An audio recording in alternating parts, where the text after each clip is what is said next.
Power Through Prayer by Ian Bounds. Chapter 10. Prayer and Devotion United. There is a manifest want of spiritual influence on the ministry of the present day.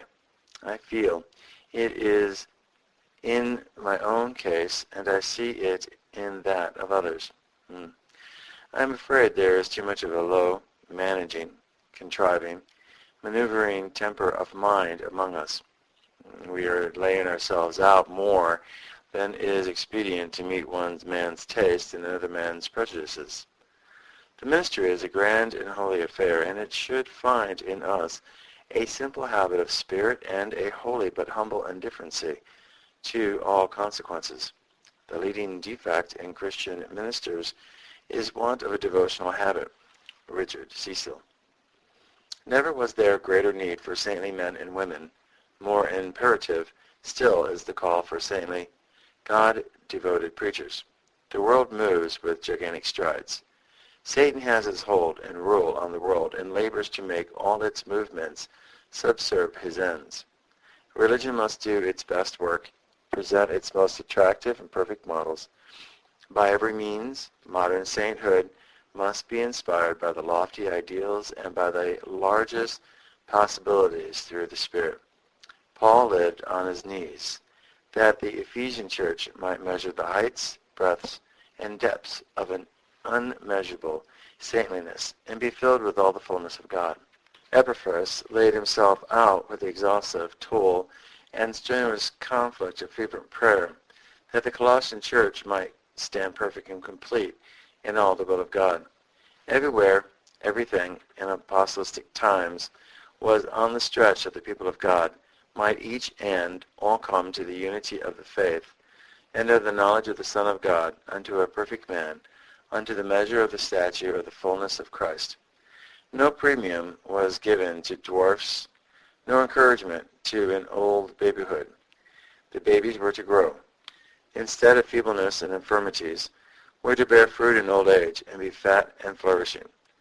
The divinest thing in religion is holy men and holy women.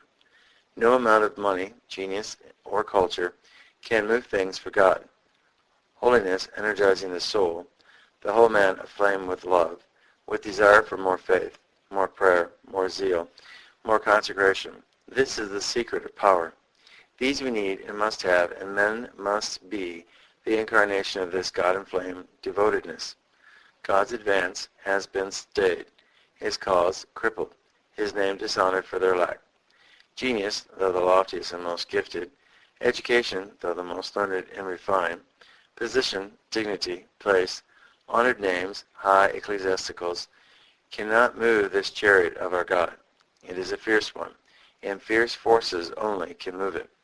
The genius of a Milton fails. The imperial strength of a Leo fails. Brennard's spirit can move it. Brennard's spirit was on fire for God, on fire for souls. Nothing earthly, worldly, selfish came in to abate in the least the intensity of this all-impelling and all-consuming force and flame. Prayer is the creator as well as the channel of devotion. The spirit of devotion is the spirit of prayer. Prayer and devotion are united as soul and body are united, as life and heart are united. There is no real prayer without devotion, no devotion without prayer. The preacher must be surrendered to God in the holiest devotion. He is not a professional man. His ministry is not a profession. It is a divine institution, a divine devotion. He is devoted to God. His aim, aspirations, ambition are for God and to God. And to such prayer is as essential as food is to life. The preacher, above everything else, must be devoted to God. The preacher's relations to God are the insignia and credentials of his ministry. These must be clear, conclusive, unmistakable. No common, surface type of piety must be his. If he does not excel in grace, he does not excel at all. If he does not preach by life, character, conduct, he does not preach at all.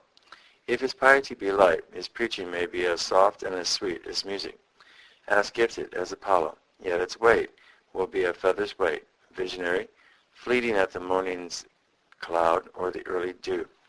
Devotion to God there is no substitute for this in the preacher's character and conduct. Devotion to the church, to opinions, to an organization, to orthodoxy, they are paltry, misleading, and vain when they become the source of inspiration, the animus of a call. God must be the mainspring of the preacher's effort, the fountain and crown of all his toil. The name and honor of Jesus Christ, the advance of his cause, must be all in all. The preacher must have no inspiration but the name of Jesus Christ, no ambition but to have him glorified, no toil but for him. Then prayer will be the source of his illuminations, the means of perpetual advance, the gauge of his success. The perpetual aim, the only aim, the preacher can cherish is to have God with him. Never did the cause of God need perfect illustrations of the possibilities of prayer more than in this age.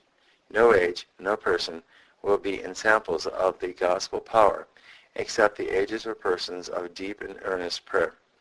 A prayerless age will have but scant models of divine power.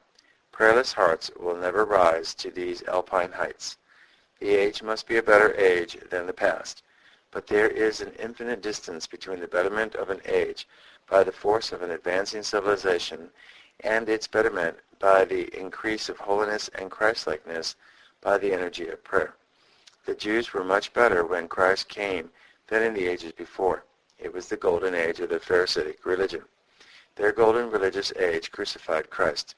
Never more praying, never less praying, never more sacrifice, never less sacrifice, never less idolatry, never more idolatry, never more of temple worship, never less of God worship, never more of lip service, never less of heart service.